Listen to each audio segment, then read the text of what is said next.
Bonjour. Nous continuons une fois de plus à étudier la parole de Dieu.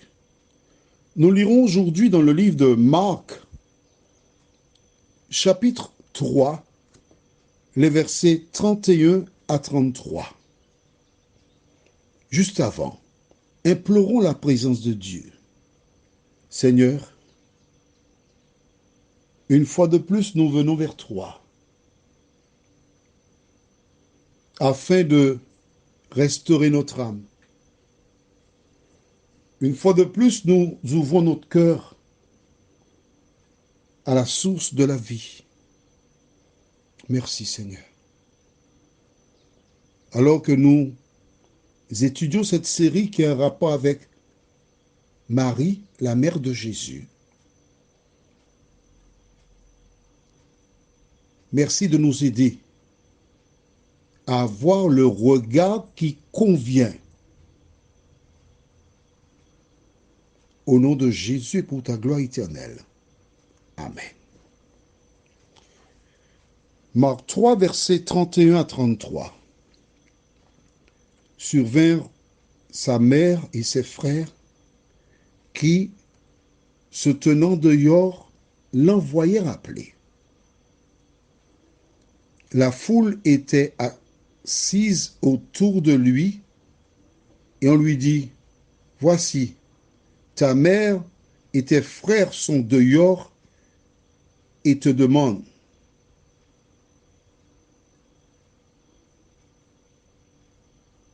Et il répondit, « Qui est ma mère et qui sont mes frères ?» Bien, qu'est-ce qui se passe?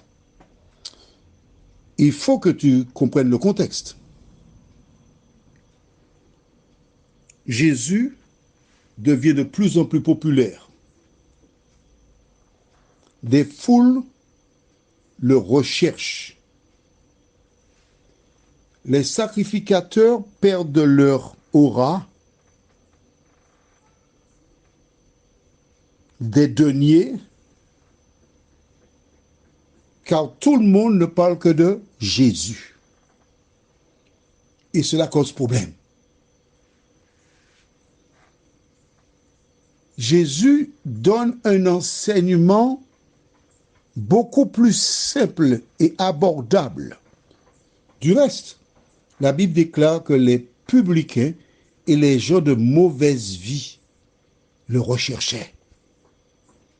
Car dans son message, à aucun moment, Jésus n'accusait quiconque. Dans son message, au contraire, il invitait les gens, quelle que soit leur situation, à se tourner vers lui. Son message était à l'opposé des dirigeants de l'époque. Et cela causait un sérieux problème. Et puisque ces personnes étaient en position de force, parce que n'oublie pas qu'il y a ce qu'on appelle le Yom Kippour, ou le jour du grand pardon. Le sacrificateur est celui qui rentre dans le lieu très saint, le sanctuaire qu'on appelle le temple. C'était une tente qui était séparée en deux. Il y avait le parvis, où on immolait les animaux, une seule porte d'accès au parvis, donc il y avait, on va dire, une clôture en tissu aussi, tout autour, la porte d'entrée. Et le sacrificateur entrait dans le lieu très saint, c'est-à-dire derrière un voile qui séparait les deux. Et dans le lieu très saint se trouvait l'arche. L'arche, c'était une sorte de meuble dans lequel il y avait la table de la loi, les 10 commandements, un petit vase dans lequel se trouvait la manne, parce que Dieu avait dit de garder cette manne qui est dans l'arche et qui ne s'abîmait pas, et la verge d'Aaron. Ces trois éléments sont dans l'arche, derrière. Et en haut, il y a le propitiatoire où le sacrificateur venait pour rechercher le pardon du peuple. Il avait sur sa poitrine quelque chose, j'appelle quelque chose, ce sera plus facile pour toi, où il y avait 12 pierres qui représentaient les 12 tribus d'Israël. Et quand Dieu acquiesçait, tout se passait bien. Mais quand il disait qu'il y avait un problème, il fallait régler. D'accord. Ce que nous retenons, c'est que ces personnes avaient ce privilège que Jésus n'avait pas, parce qu'il entrait une fois l'an, le sacrificateur, et avait un contact avec Dieu directement pour cela. Mais ils avaient fait passer le mot que quiconque accepte Jésus comme Messie serait exclu de la synagogue. Et là, pas possible. Quand tu exclus de la synagogue, tu es perdu. Il faisait des pressions sur les gens. Où est-ce que j'ai pris ça? Attends, d'accord. On va voir un récit sur cela plus tard. D'accord? Tu verras. Ok? Fais-moi confiance. Mais non. Mais c'est avec moi que tu es. N'aie pas peur. Et certainement, Marie a reçu la visite de ces personnes et il fallait qu'ils,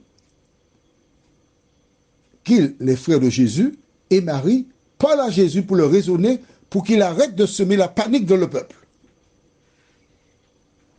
Et Marie se rend là où se trouve Jésus. Certainement, les sacrificateurs sont déjà sur les lieux pour voir si elle fera la démarche. D'autres sont à l'arrière pour suivre, pour voir si elle ira là vraiment. Il reste à l'extérieur, tandis que Jésus est en train d'enseigner à l'intérieur d'une maison.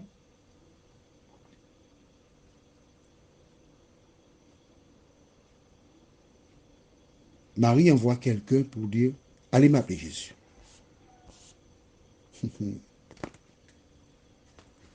Marie,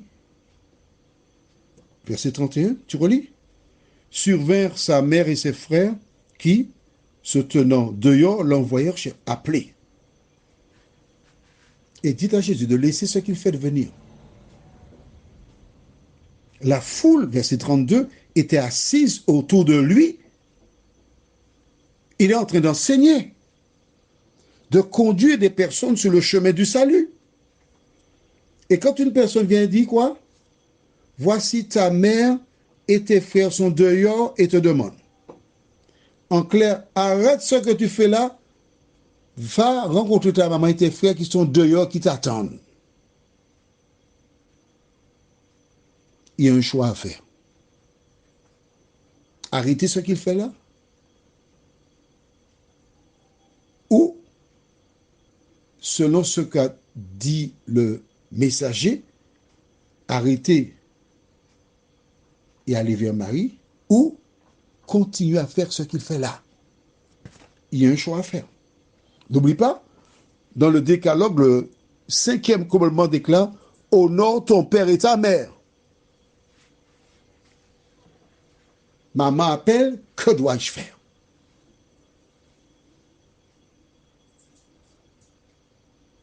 Les personnes observent, ils regardent.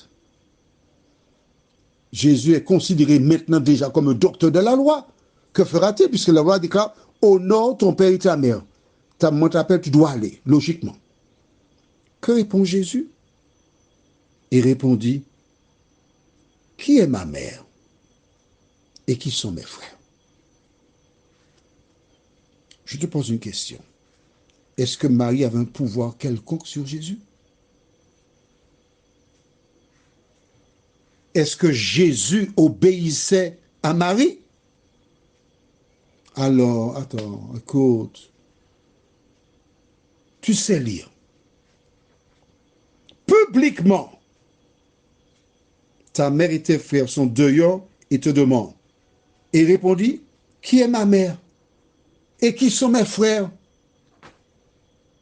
En créole, il y a une expression qui dit, Sakiyo.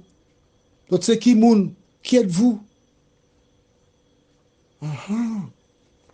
As-tu vu comme il a parlé à Marie? Pas à Marie. Au message envoyé par Marie. Qui sont ma mère et mes frères? Apparemment, il semble là, par sa question, qu'il les renie. Nous verrons la suite demain si Dieu nous prête vie. Prions. Seigneur,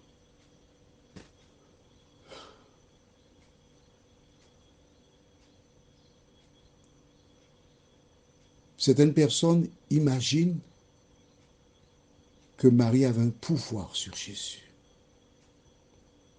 et qu'il suffisait de lui demander de faire quelque chose et qu'il obéissait. Mais là, aujourd'hui, tu nous montres qu'elle l'a fait appeler. Et apparemment, il n'a pas répondu favorablement à sa requête.